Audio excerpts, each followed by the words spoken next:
JTBC가 추적 보도하고 있는 다단계 주가 조작 총책인 라더견 대표가 투자자들을 상대로 개최한 설명회의 녹취 파일을 입수했습니다. 라 대표는 자신이 벌이고 있는 주가 조작을 절대 손해를 볼 수 없는 게임이라고 소개하며 불법 수익금을 정산하는 구조도 자세하게 설명했습니다. 손해보신 분 한번 손 한번 들어보세요. 단 한 번도 없어요. 제가 질 수 없는 게임으로 들어갔기 때문에 이 판에서 리스크는 뭐냐면은 이 판에서 리스크는 제가 없어지는 리스크예요. 제가 그게 제일 큰 것 같아요. 기시다 일본 총리의 방한을 나흘 앞두고 한일 두 나라 국가안보실장이 서울에서 회동을 하며 정상회담 의제 조율에 나섰습니다.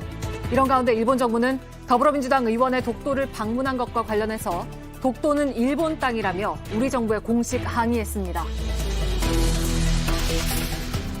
김해 씨가 중장미로 훼손됐던 세계 최대 고인돌에서 청동기 마을의 흔적이 나왔습니다. 연구 가치가 큰 유적인데 하마터면 빛도 못 보고 묻힐 뻔했습니다. JTBC 뉴스룸을 시작합니다. 오늘 첫 소식은 저희가 단독 보도를 이어가고 있는 주가 조작 관련한 보도들입니다. 오늘은 주가 조작단 총책인 라더견 대표를 중심으로 얘기해 보겠습니다. 라 대표는 지금은 본인도 피해자라고 주장하지만 지난해만 해도 투자자들에게 절대 질 수 없는 게임이다. 대주주가 팔아도 본인이 다 먹으면 된다라고 했습니다. 거지 같은 사람들과 같이 갈 수는 없다는 취지의 말도 있었습니다. 먼저 서효정 기자입니다. 서울 종로에 있는 한 사무실. 지난해 4월 이곳에서 고액 자산가 100여 명을 대상으로 라더견 대표의 투자 설명회가 열렸습니다. 여기 계신 분들이 인생 한 방이 필요하신 분들이 없어요. 다 애지간히 전문직에 종사하시고 나름 자산도 수십억 수백억이 있으시고. 먼저 주가 조작 대상 회사들을 선정한 이유를 설명합니다. 제가 돈을 많이 버는 회사는 도시가스 회사인데 제가 만약에 뭐 서울 도시가스를 쓰고 있다. 제가 서울 도시가스 쓰는데 다른 도시가스로 회사를 바꾸질 못해요. 나는 그 집 가스만 써야 돼. 내가 원하든 원하지 않든 절대 안 망한다는 거지. 시장에 나오는 주식 물량도 적다는 겁니다. 제가 사는 거는 IMF 봐도 안 빠져요. 상관이 없거든.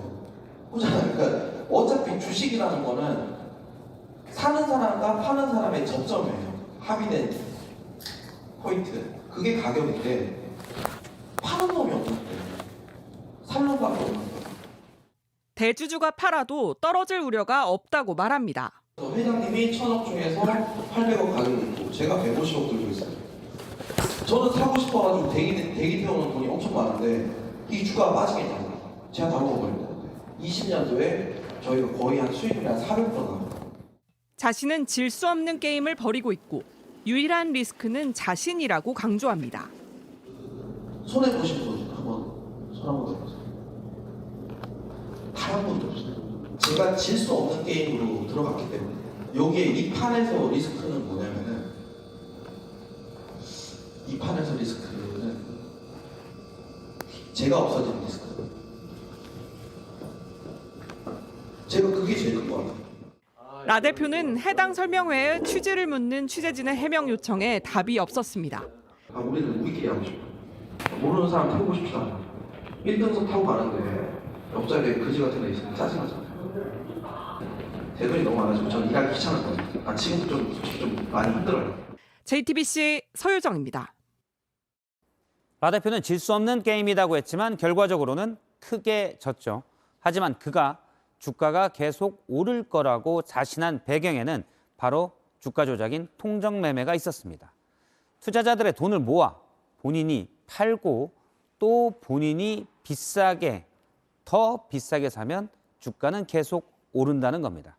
직접 본인 입으로 투자 설명회에서 한 말인데 이 설명회에서는 여러 가지 불법적인 일에 대한 설명도 있었습니다. 오승열 PD입니다. 지난 2021년 12월 서울 신사동 한 건물에서 의사들을 상대로 열린 투자 설명회입니다. 지금은 사실 저한테 큰 손이라고 하면 한 1,000억 정도 넣어야 저한테 큰 손이거든요. 라 대표는 주가 조작으로 거둔 막대한 수익금을 어떻게 정산하는지부터 설명합니다. 20억이 수익이 났어요. 하면은 20억을 10억을 배분을 해요. 투자 수익 50%를 수수료로 돌려줘야 되고 해당 수수료는 자신들이 세운 골프장과 갤러리로 받는다고 말합니다. 제가 수익금 정산을 뭐 여러 가지 법인에다가 지금 받고 있어요. 그 중에 하나가 골프장 법인도 있고, 그리고 뭐 여러 가지 이런 뭐 갤러리도 있고, 뭐 여러 개의 법인이 있는데. 투자자 명의 계좌로 해당 주식을 스스로 사고 파는 이른바 통정거래도 언급합니다. 제가 들고 있던 거 일단 넘겨주고, 그 다음에 저는 비싼 가격에 계속 사기 시작하는 거죠. 제가 가지고 있던 거 넘겨드리고, 비싼 가격에 저는 또 사기 시작하는 거죠. 참석한 투자자들끼리 주식 거래에 사용할 휴대전화를 개통하는 방법도 공유합니다. 그러니까 핸드폰을 주고 따로 핸드폰을 주고 핸드폰 주고 제가 개통만 하면 그걸 관리를 해주는 거예요. 일부 증거금만으로 주식을 거래하는 CFD 계좌를 언급하며 외국인이 사는 것처럼 보일 수 있다고도 강조합니다. 금액이 좀 많이 사주는 제가 알고 있는 만약에 그 계좌를 사는 외국인 그래서 저희 뭐 보면은 외국인이 엄청 많이 사고 있는 거예요. JTBC 오승열입니다. 예, 주가 조작단 얘기 좀 더 짚어보겠습니다. 스튜디오에 임지수 기자가 나와 있습니다. 임 기자, 먼저 투자 설명회에서 라더견 대표가 했던 말을 쭉 들어보니까 황당한 얘기가 일단 많긴 많은데 내가 왜 이 종목들을 주가 조작 대상으로 삼았다 이런 얘기들도 나오는 것 같아요. 네, 그렇습니다. 일단 시장에서 유통되는 물량이 적다는 공통점이 있는데요. 다른 말로 하면 이 주가 조작단이 자신들의 의도에 맞춰서 이 주가를 관리하고 또 조작하기 쉽다는 뜻이 되기도 합니다. 예. 네, 앞서 리포트에서 다 듣지 못한 내용 조금 더 들어보시죠. 근데 그 회사들은 제가 가지고 있어가지고 제가 죽는 날까지 손해볼 가능성이 제로라는 거예요. 아예 없어요. 네, 결국 라 대표 자신의 지시를 통해서 주식을 사고 팔면서 주가를 끌어올리기 쉬운 회사들로 절대 손해를 볼 수 없는 구조다 이렇게 호언장담을 하잖아요. 예. 이런 투자 설명회 이야기를 듣다 보면 정말 이 자리에 앉아 있었던 투자자들은 의심하지 않았을까, 불법성을 알고 있었을 가능성 높아 보입니다. 예. 네, 조금 더 내용 들어보시죠. 이번에도 우크라이나랑 러시아랑 전쟁하고 전쟁 전에도 뭐 때문에 많이 빠졌어 아무튼. 그래서 제가 보니까 3,400에서 지금 2,600까지 빠졌다가 지금 2,700이더라고요. 근데 지금 여기 계신 분들 중에 절반이 제 고객들인데 지난달 수익 안 나신 분, 지지난달 수익 안 나신 분 아무도 없죠. 그러니까 그런 거네요. 내가 관리하는 종목들은 전쟁이 나는데도 주가가 떨어지지 않았다. 종합주가지수에 비해서도 안 떨어진다. 왜? 내가 관리하고 있으니까. 이 관리한다는 게 사실은 통정매매. 그러니까 본인이 본인 계좌에서, 물론 이제 차명 계좌가 많았지만요. 서로 사고 파는 주가 조작인데 이 부분을 처음엔 부인했다가 또 인용도 했다가 라 대표가 그렇게 말이 좀 바뀌죠. 네. 보도가 잇따르자 라 대표는 해명을 조금씩 후퇴시키면서도 나름 논리를 쌓아가고 있는 것으로 보입니다. 예. 라 대표는 앞서 주가 폭락한 직후인 지난 25일에 저희 취재진과 만났는데요. 이 자리에서 라 대표는 자신이 일종의 선구안을 가진 한국의 워런 버핏이다 이렇게 표현을 하면서 시세 조종 행위 전혀 없었다고 했습니다. 그러면서 이 투자자들의 명의로 이 휴대폰을 개통시켜서 대리 투자하는 것, 뭐 IP를 맞춰가면서 대리 투자하는 것 몰랐다. 예. 여러 가짜 법인들을 세워서 이 수수료 세탁하는 것도 몰랐으며 투자 수익금을 반반 나눠서 일당이 챙겨온 것도 몰랐다. 그게 말이나 당시 되느냐. 저도 네. 기억이 나는데 우리 리포트에서 라 대표가 그때 그렇게 얘기했었죠. 밑에서 그렇게 했는지는 모르겠지만 네. 나는 그런 일을 시킨 적도 없고 나는 몰랐다 이렇게 주장했었어요. 우리 인터뷰에서는. 그렇습니다. 내가 그걸 다 어떻게 알겠느냐 이렇게 저희한테 반문하기도 했었는데 예. 바로 사흘 뒤에 이 방송 인터뷰에서는 말을 또 다 뒤집었습니다. 보시면 남의 핸드폰을 가져와서 매매한 건 잘못됐으니 내가 죄를 받겠다면서 예. 대리 매매 의혹을 일부 인정했죠. 그리고 또 이틀 전에 한 신문사 인터뷰에서는 급기야 모든 판은 내가 짰다, 내가 기획했다라면서 통정 거래도 일부 인정될 수 있지만 법리적으로 따져봐야 하지 않겠느냐 이렇게 기존 해명들을 줄줄이 뒤집었습니다. 그리고 어제는 또 병원 등을 통한 수수료 돈 세탁 사실관계를 인정하는 언론 인터뷰도 했는데요. 모두 저희가 앞서 보도한 내용들입니다. 예, 일단 말 두 개가 본인의 말 두 개가 다르면은 그 중에 한 말은 어떤 말은 거짓말이 되잖아요. 그렇습니다. 말이 계속 왔다 갔다 한 모습입니다. 네. 그렇습니다. 이렇게 해명이 엎치락 뒤치락 하긴 하는데 한 가지는 아주 줄기차게 주장을 하고 있습니다. 바로 시세 조종의 목적은 없었다 이런 건데요. 아마 이 형사처벌을 피해갈 수 있는 최선의 답변이 될 것으로 보입니다. 이 통정 매매를 해온 건 맞지만 주가를 떨어뜨린 건 자신들이 아니므로 그 사람들이 이익을 얻었고 그들이 범인이다 이런 주장인데요. 이 금융감독원도 이번 폭락 사태의 진앙으로 손꼽히는 이 차액 결제 거래 CFD에 대해서 조사에 착수했습니다. 그러니까 이번 폭락 직전에 보유했던 주식을 대거 처분했던 김익래 다우 키움그룹 회장을 지목한 라더견 대표의 주장이 집중 조사될 것으로 보입니다. 저희도 이제 제가 알기로는 폭락 배경에 대해서 몇 가지 취재된 게 있는데 이 부분은 다음에 또 듣도록 하죠. 네. 예, 임지수 기자였습니다. 수고했습니다. 네, 다음 소식입니다. 기시다 일본 총리가 나흘 뒤인 7일 우리나라를 방문하죠.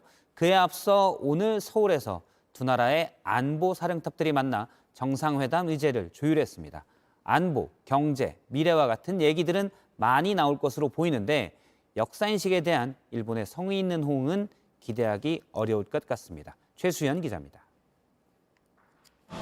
기시다 후미오 일본 총리는 오는 7일 1박 2일 일정으로 한국을 방문합니다. 지난 3월 윤석열 대통령이 일본을 방문한 지 약 한 달 반 만에 두 정상이 서울에서 만나게 됩니다. 기시다 총리의 방한을 앞두고 아키바 다케오 일본 국가안전보장 국장이 먼저 한국에 왔습니다. 윤 대통령은 아키바 국장을 접견하고 한일 셔틀 외교가 이어지면서 한일 간 우호와 협력이 점차 확대될 것이라고 했습니다.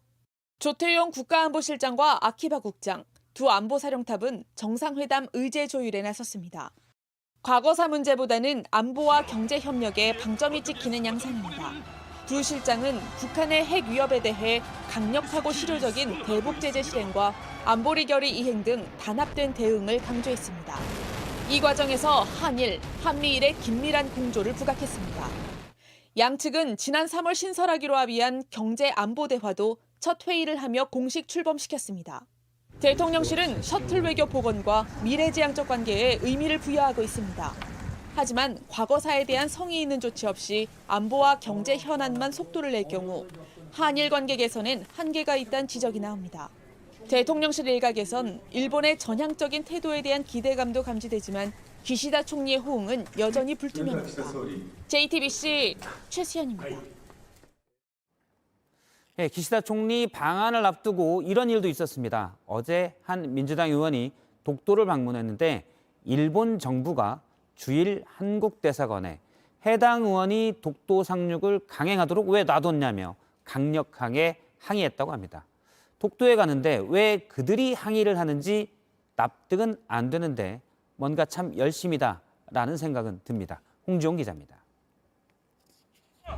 어제 전용기 더불어민주당 의원이 당원들과 독도를 찾았습니다. 독도가 우리 땅이라는 것을 세계에 알릴 수 있도록 노력하겠습니다. 그러자 일본 정부가 곧바로 반발했습니다. NHK에 따르면 일본 외무성은 주일 한국 대사관에 사전에 항의하고 중지를 요청했는데도 독도 상륙이 강행됐다며 강하게 항의했습니다. 독도가 역사적 사실과 국제법의 측면에서 분명히 일본의 영토라고도 주장했습니다.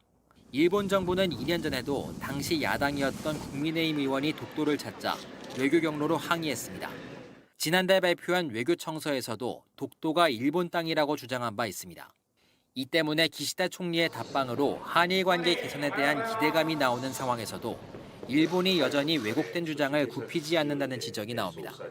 외교부는 독도가 명백한 우리 고유의 영토라는 입장을 다시 확인하며 일본 측의 어떠한 주장도 받아들일 수 없다고 밝혔습니다. JTBC 홍지웅입니다. 네, 지난주에 간호법이 통과된 이후 오늘 의사와 간호조무사 등 의료단체들이 일부 파업을 시작했습니다. 대통령이 거부권을 행사하지 않으면 2주 뒤엔 총파업을 하겠다고도 했습니다. 시민 불편은 뒤로 하고 밥그릇 지키기만 한다는 비판이 당장 나왔습니다. 황혜린 기자입니다. 진료 시간을 줄인다고 써붙였습니다. 원래 같으면 일할 시간이지만 간호조무사들은 퇴근합니다. 원장 혼자 접수도 하고 진료도 봅니다. 직접 하세요? 네, 직접 제가 하고 있습니다. 조금만 기다리고 계세요. 제가 바로 접수 한번 해드릴게요. 환자들은 당혹스럽습니다. 지금 앞에 접수 가능하시는 분이 아예 없으시네요. 지금 간단한 진료라 뭐 시간은 많이 안 걸렸는데 번거로웠죠. 최근 국회를 통과한 간호법 반대를 위해 전국에서 이렇게 파업이 있었습니다. 의사협회와 간호조무사협회 등 13개 단체 연대가 주도했습니다. 간호법 폐기하라! 폐기하라! 폐기하라! 정작 시민들은 이해하기 어렵다고 말합니다. 간호사들이 설마 의사의 영역을 침범하지는 않을 거라고 생각하는데 그게 너무 배타적인 거. 사실 국민의 생명권을 위협하는 건데 근데 그거를 약간 무기화해가지고 자대하고 모든 걸 반대하고 하는 게 이해가 안 가요. 하지만 오는 11일 부분 파업에 이어 17일엔 대학병원 전공의들까지 참여하는 총파업이 예고돼 있어 당분간 혼란은 불가피할 걸로 보입니다. JTBC 황예린입니다. 성착취 영상을 만들어서 퍼뜨린 이른바 N번방 사건 이후 법원은 불법 촬영을 엄중히 다루겠다면서 새로운 양형 기준을 발표한 바 있습니다. 새 기준이 적용되고 1년 동안의 선고들을 저희 취재진이 전수조사해 보니 이 형량을 높이는 가중 사유보다 형량을 낮추는 감경 사유가 더 많았습니다. 어떤 이유들이었는지 김필중 기자가 취재했습니다. 2020년에 대법원이 낸 보도자료입니다. N번방 사건 이후 불법 촬영에 대한 사회적 경각심이 높아지자 새로운 양형 기준을 만들었던 겁니다. 대법원은 디지털 성범죄는 피해 회복이 어렵다며 엄정한 기준을 설정하겠다고 밝혔습니다. 취재진은 이후 1년간 해당 양형 기준이 적용된 선고들을 전수조사해봤습니다. 2021년 한 해 동안 불법 촬영 혐의로 1심 선고를 받은 피고인은 490명. 법원은 이들에게 새로운 양형 기준을 적용했습니다. 그런데 가중처벌보다 형을 깎아주는 감경 사유를 적용한 게 대부분이었습니다. 반성한다는 게 주된 이유였습니다. 가중처벌이 이뤄진 건 30%에 불과했습니다. 판결문을 살펴봤습니다. 피고인이 가정 환경이 불우해서 치아 질환을 앓아서 피해자와 관계에 대한 미련이 커서 등 감경 사유와 거리가 먼 이유를 반영해 형을 줄여준 경우도 있었습니다.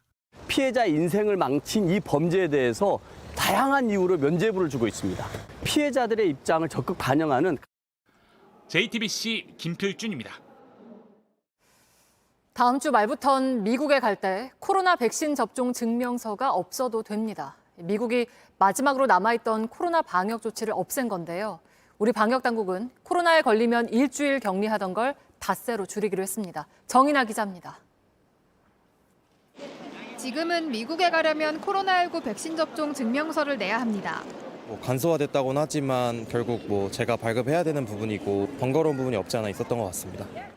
그런데 현지 시간으로 12일부턴 그럴 필요가 없습니다. 일본은 이미 지난달 29일부터 입국 시 백신 접종 증명서를 내지 않도록 했습니다. 5개월 된 아기인데 이제 검사하면 코 이렇게 막 대고 해야 되니까 되게 걱정스러웠는데 이번에 너무 없어져서 너무 잘 됐다고 생각하고 있어요.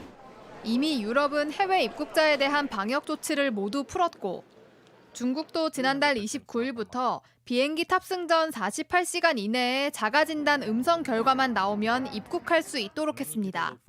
인도네시아와 나이지리아, 필리핀 등 일부 국가들만 백신 접종 증명서를 받고 있습니다. 세계보건기구 WHO는 현지 시간으로 4일 회의를 열고 코로나19 비상사태 해제를 논의합니다. 우리 방역당국도 여기에 맞춰 코로나 위기 단계를 낮추고 현재 7일인 격리 기간을 5일로 줄이기로 했습니다. JTBC 정인아입니다. 네, 요즘 일본 대중문화만 인기 있는 게 아니라 술이나 옷, 자동차 같은 소비재도 잘 팔리고 있습니다. 반면 여전히 일본은 우리 기업들에겐 수출 불모지여서 대일 무역 적자가 커지고 있는데요. 기울어진 운동장이 고착화되는 걸 막기 위한 정부 차원의 일본 수출 전략이 필요하다는 지적입니다. 김도훈 기자입니다. 새로 나온 일본 캔맥주입니다. 이전 제품과 달리 뚜껑을 통째로 열 수 있어 인기입니다. 한국 시장에 한정 수량만 팔기로 한 뒤 품귀 현상이 빚어지고 있습니다. 600캔이 다 소진됐고요. 지금 4일 동안 지금 판매를 하지 못하고 있는 상황이고 전화 문의도 많으시고 다른 일본 맥주 브랜드도 예전보다 잘 팔립니다.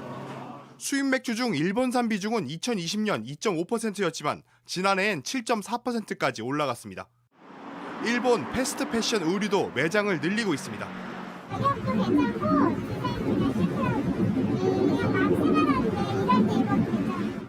일본의 한 고급차는 1년 전보다 배 넘게 팔리면서 수입차 판매 5위에 올랐습니다.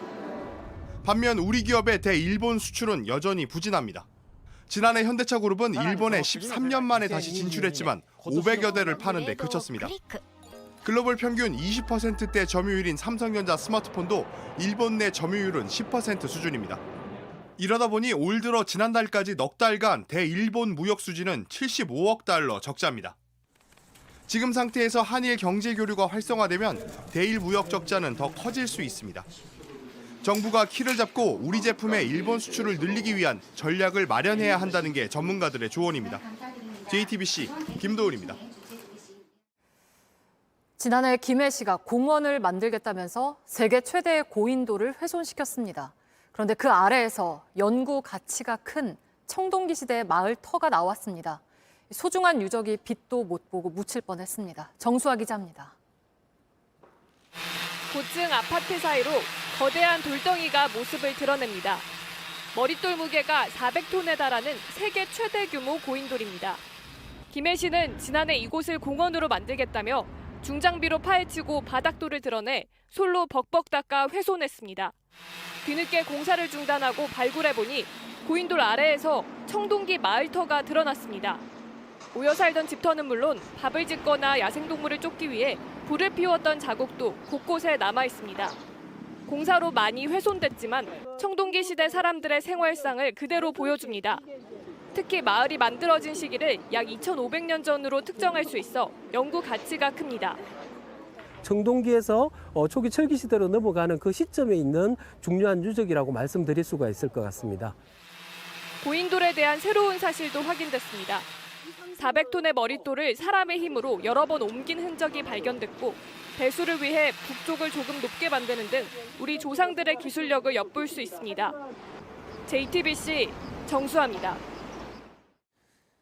정치권 소식 짚어봅니다. 최근 4.3 사건 폄훼 발언에 이어 대통령실의 공천 개입 논란까지 촉발시킨 국민의힘 태형호 의원에 대해 중징계가 예상됩니다. 김기현 대표가 당 윤리위에 공천 개입 논란 녹음도 징계 대상에 포함시켜달라고 했는데 중징계를 받으면 내년 총선 출마는 어렵습니다. 최승기 기자입니다. 대통령실의 공천 개입 논란을 불러온 태형호 의원 육성 녹음 파장에 국민의힘 김기현 대표가 심각한 우려를 표한다고 했습니다. 그러면서 4.3 관련 발언 등으로 이미 징계 절차가 진행 중인 당 윤리위에 사실상 이번 녹취 논란도 포함시켜달라고 요청했습니다. 윤리위는 곧바로 긴급회의를 열고 녹취 논란까지 포함해 징계 수위를 논의하겠다고 밝혔습니다. 본인이 과장해서 표현한 것이 불필요한 오해를 일으켜서 그 때문에 상당한 부담을 당해주게 되었다. 당 지도부가 태 의원을 정리하는 수순으로 들어간 걸로 풀이됩니다. 잇따른 설화, 대통령실의 공천 개입 논란 등 태 의원을 둘러싼 파장이 이어지자 사실상 중징계를 예고하고 나선 겁니다. 당내에선 당원권 정지 1년 이상의 중징계로 내년 총선 출마 자체가 어려워질 거란 전망도 나옵니다. 지도부가 강경한 입장을 취한 데 대해 태 의원은 반박 기자회견으로 맞섰습니다. 공천에 대해 그 어떤 대화도 나누지 않았다는 점을 분명히 밝힙니다. 단 하나의 오점이 없이 당당하다는 것을 이 자리에서 밝힙니다. 태 의원은 당 최고위원으로 공식 회의 참석 대상이지만 김기현 대표는 내일로 예정된 최고위 회의를 아예 취소했습니다. JTBC 최승기입니다. 민주당 돈봉투 사건과 관련해 돈봉투를 배포한 의혹을 받는 윤관석, 이성만 의원이 민주당을 탈당했습니다. 의혹이 불거진 지 3주 만입니다. 오늘 민주당 의원총회에서는 당의 대응이 미흡하다는 소리가 나왔습니다. 구혜진 기자입니다. 2년 전 전당대회에서 돈봉투를 전달한 의혹이 제기된 윤관석, 이성만 의원이 자진 탈당을 결정했습니다. 두 의원의 음성 녹취 파일이 보도된 지 3주 만입니다. 선당 후사의 마음으로 오늘 즉각 탈당하기로 요청해서 신상 발언을 했습니다. 당과의 얘기가 계속 있었고 원인 중에 하나는 결국은 검찰의 정치 공세도 한 부분이었다고 생각이 됩니다. 앞서 당 지도부는 두 의원에게 오늘까지 탈당하지 않으면 최고위에서 출당 징계를 내릴 수 있다고 통보했습니다. 탈당 발표가 있은 뒤 민주당은 의원총회를 열어 수습 방안을 논의했습니다. 오늘 탈당을 계기로 더불어민주당은 당내 선거에서의 공정성과 투명성을 확보하기 위한 철저한 방안을 마련할 것입니다. 의원총회에서 일부 의원들은 당 지도부의 대응이 늦었다고 질타했습니다. 비위 혐의가 제기된 의원들에게 당이 일관된 원칙과 기준을 적용해야 한다는 의견도 나왔습니다. 이재명 대표와의 형평성 문제를 에둘러 언급한 것 아니냐는 지적이 나옵니다. 이 대표는 두 의원의 탈당에 대해 본인들의 결단이라며 더 이상 입장을 밝히진 않았습니다. JTBC 구혜진입니다. 민주당 송영길 전 대표가 일방적으로 검찰 청사를 다녀간 지 하루 만에 검찰이 당시 송 전 대표의 보좌진을 잇따라 불렀습니다. 송 전 대표를 겨냥해 수사에 속도를 내는 모습입니다. 연지환 기자입니다. 2021년 전당대회 당시 송영길 전 대표의 보좌관이었던 박모 씨는 돈봉투 살포에 개입한 핵심 인물로 지목돼 있습니다. 점차적으로 성실하게 얘기하겠습니다. 그런 사실이 없습니다. 네. 하지만 이정근 전 사무부총장의 녹음 파일에서도 박 씨가 관여한 정황이 나옵니다. 지난번에 얘기했던 거는 일단 저기서 하고 다 얘기를 했어. 내가 받아서 내가 좀 줄 거야. 검찰은 또 당시 송 전 대표의 차량을 운전하며 수행을 했던 문모 씨도 소환했습니다. 돈봉투 보신 적도 없어요? 검찰은 두 사람을 상대로 송 전 대표가 돈봉투에 필요한 자금 마련을 지시하거나 살포에 직접 개입했는지 확인하고 있습니다. 송 전 대표의 일방적인 검찰 출석을 두고 여러 해석이 나오고 있는 가운데 검찰은 증거인멸 가능성에 주목하고 있는 것으로 알려졌습니다. 송 전 대표가 압수수색 다음 날에 초기화된 휴대전화기를 제출한 것으로 파악됐습니다. 송 전 대표 측은 휴대전화 초기화에 대해 말할 수 없다면서도 방어권 행사는 당연한 헌법상 권리라고 주장했습니다. JTBC 연지환입니다.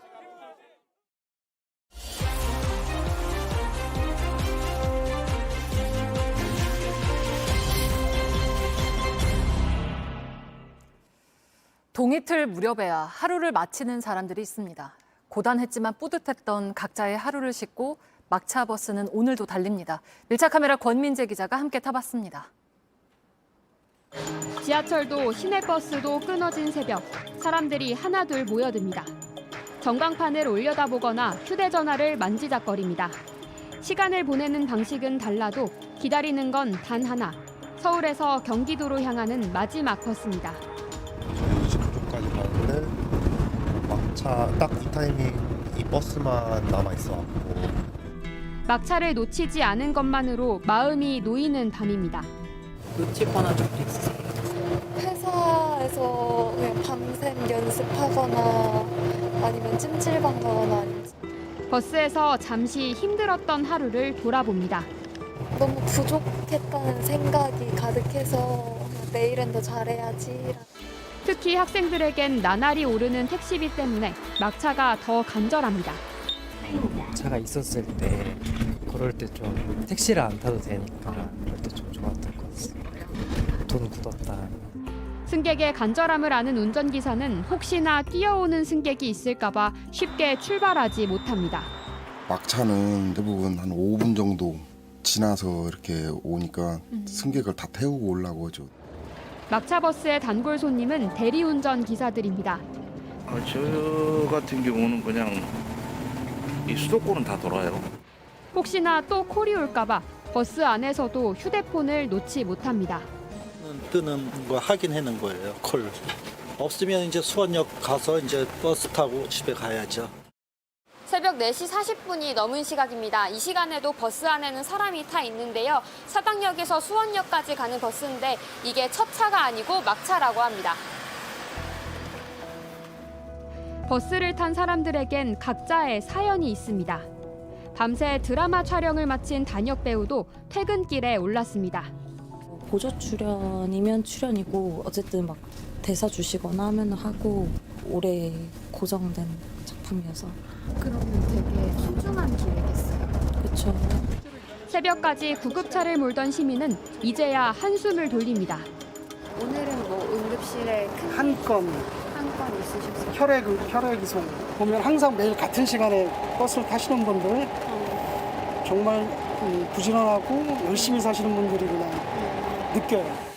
고요한 버스에선 출근길의 분주함과 퇴근길의 후련함이 교차합니다.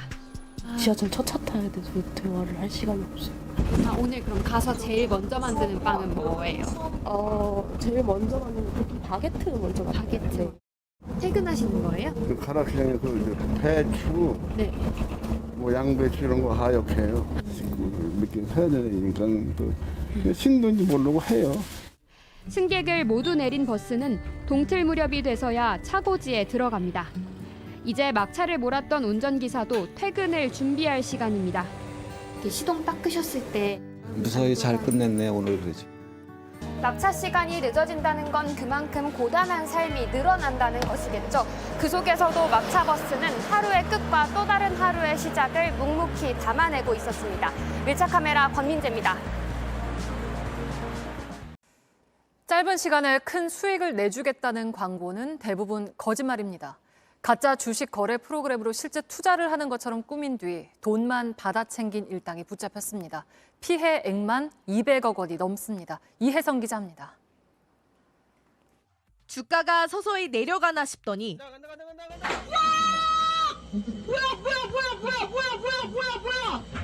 순식간에 곤두박질 치고 4,600만 원 수익을 냈다는 문구가 뜹니다.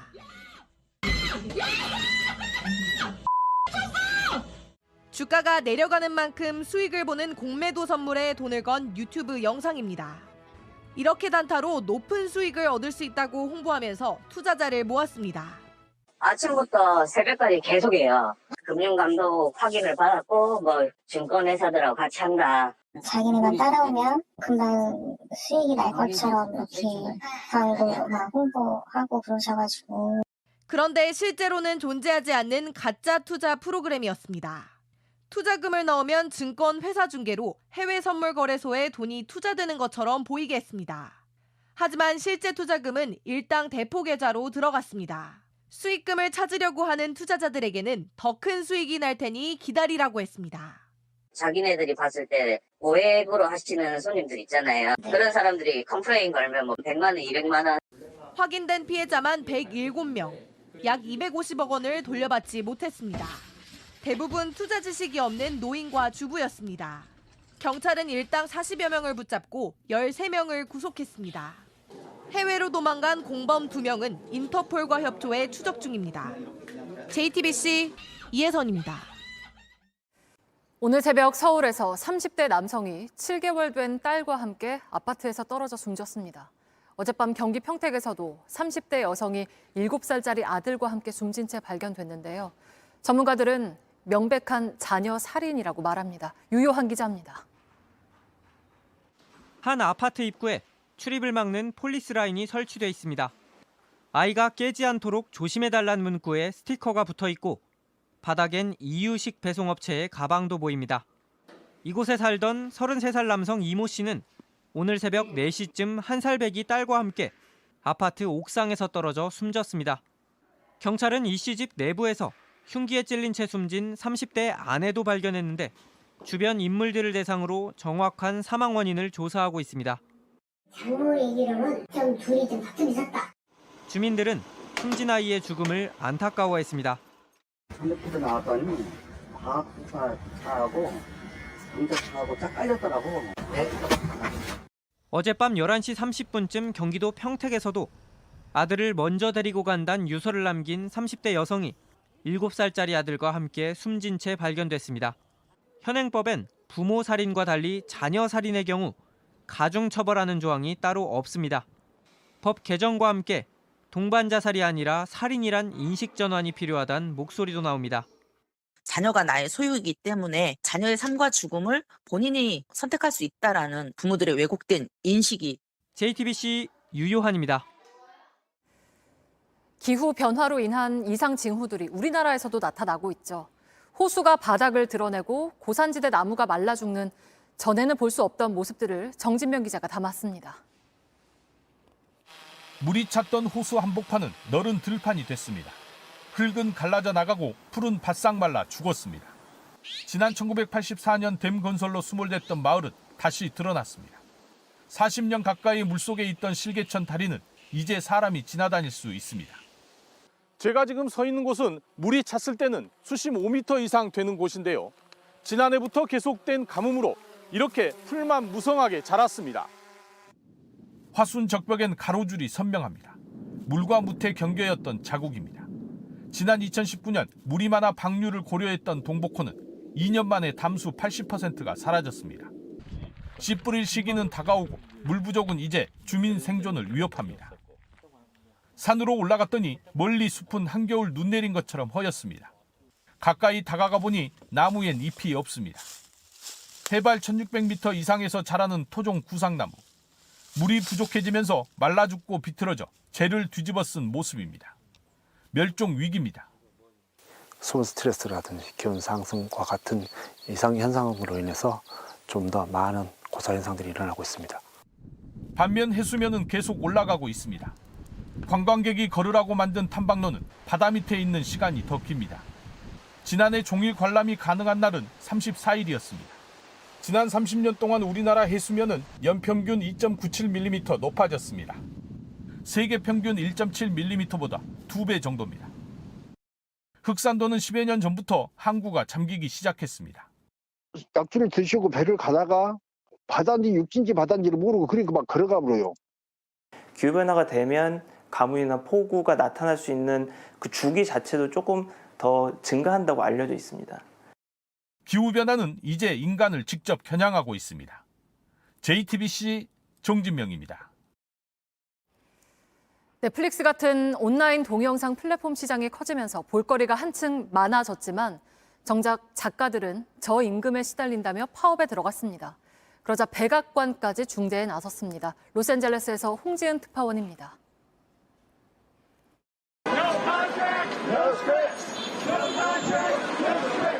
현지 시간 2일 헐리우드 작가 만여 명이 임금 인상과 처우 개선을 요구하며 파업에 돌입했습니다. 미국 작가조합은 OTT를 통한 스트리밍 서비스가 늘면서 콘텐츠 붐이 일었지만 작가들의 처우와 노동 환경은 더 나빠졌다고 주장했습니다. 조합 차원의 총파업은 2007년 이후 16년 만입니다. 협상 조건엔 인공지능 AI가 대본을 쓸 수 없게 안전장치를 만들고 AI가 쓴 대본을 작가가 제작성하는 관행을 없애라는 내용도 포함됐습니다.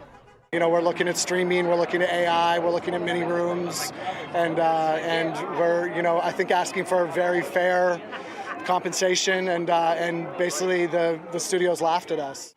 가장 먼저 타격을 입은 건 인기 토크쇼들입니다. 재방송을 편성했지만 파업을 지지한다는 입장을 밝혔습니다. So yeah, I'll do whatever I can to support them, and hopefully there is no strike and they can figure out a deal. 백악관이 중재에 나섰지만 넷플릭스 등 제작사 측은 협상에 소극적인 상태입니다. 넷플릭스 등 제작사는 이미 방영이 예정되거나 사전 제작된 시리즈가 많아 올해는 상관없지만 파업이 장기화될 경우 차질이 불가피할 것이란 전망도 나오고 있습니다. 로스앤젤레스에서 JTBC 홍지은입니다.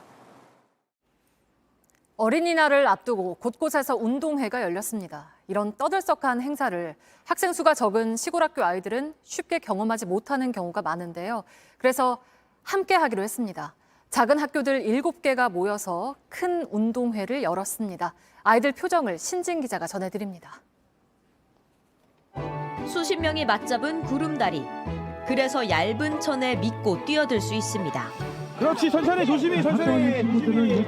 넘어지고 또 넘어져도 재밌습니다. 전교생이 50명이 안 되는 작은 학교들이 모여 함께 운동회를 열었습니다. 하나, 둘, 셋. 7개 학교에서 모인 어린이가 220여 명. 도시라면 한 학교 학생 수도 안 됩니다. 하지만 이 아이들에겐 처음 보는 광경, 새로운 경험입니다. 이렇게 많이 모여서 하는 건 처음인 것 같아요. 완전 재밌었어요. 평소 못 해본 단체전, 신명나는 응원전이 신기합니다. 근데 약간 장난스러워. 내가 할 거야, 내가 할 거야, 내가 할 거야 해서 재밌었어요. 항상 만나던 몇몇 안 되는 친구만 봐왔던 아이들. 처음 보는 친구와 짝지어 뛰는 게 그저 좋습니다. 혼자 가면 안 돼, 같이 가야 돼. 언니 오빠들 보러 유치원생들도 모였습니다. 이기고 지는 건 중요하지 않습니다. 마지막까지 친구 손을 놓지 않는 선수들에게 박수가 쏟아집니다.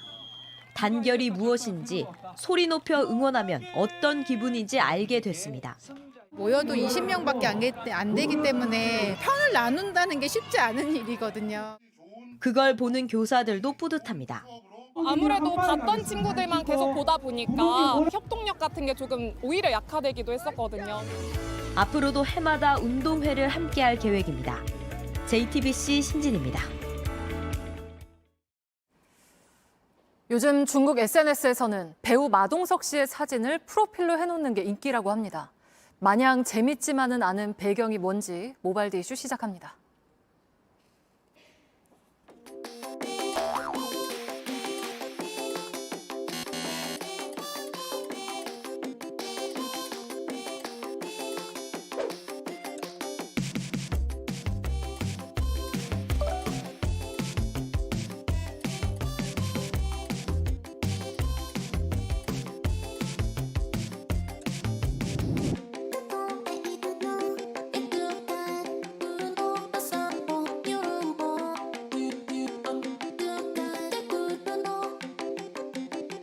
너 진짜 말 안 할 거지?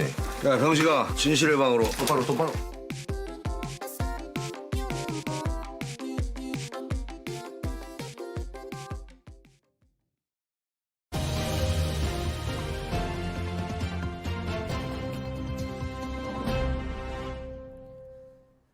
오늘 돈봉투 의혹으로 민주당 윤관석, 이성만 두 의원이 탈당했죠. 기자들이 민주당 이재명 대표에게 몇 가지를 물었습니다. 직접 보겠습니다. 대화를 하신 게 있으실까요? 우리 태영호 의원의 그 녹취 문제는 어떻게 돼갑니까? 좀 검찰 수사가 진행된 다음에 탈당을 해야 된다는 의견도 있었는데요. 태영호 사건을 검찰이 수사를 한다고 해요? 원래 의무적 수사 사항이라고 하던데. 네, 민주당 얘기를 묻는데 국민의힘 태영호 의원은요? 라고 되물은 겁니다. 말 그대로 동문서답. 이번만이 아닙니다. 송영길 전 대표의 기자회견, 또 출국 금지에 대해서 어떻게 생각하냐고 기자들이 물었을 때 당시에도 국민의힘 전 의원을 얘기하면서 수사 상황을 되묻기도 했습니다. 사실 이런 식의 답변을 많이 한 사람은 따로 있었죠. 잠시 들어보겠습니다. 김건희 여사 주가 조작도 10년 지나 수사 안 하는 거예요? 언제적 얘기라서? 그거 지난 정부에서 고발하신 거잖아요. 민주당에서. 그리고 민주당에서 선택한 수사팀에서 수사지휘권 발동하면서 집중적으로 2년 동안 수사하셨죠. 그럼 그때 왜 기소 안 하셨습니까? 예, 한동훈 법무부 장관의 답변 태도에 대한 논란도 많았습니다.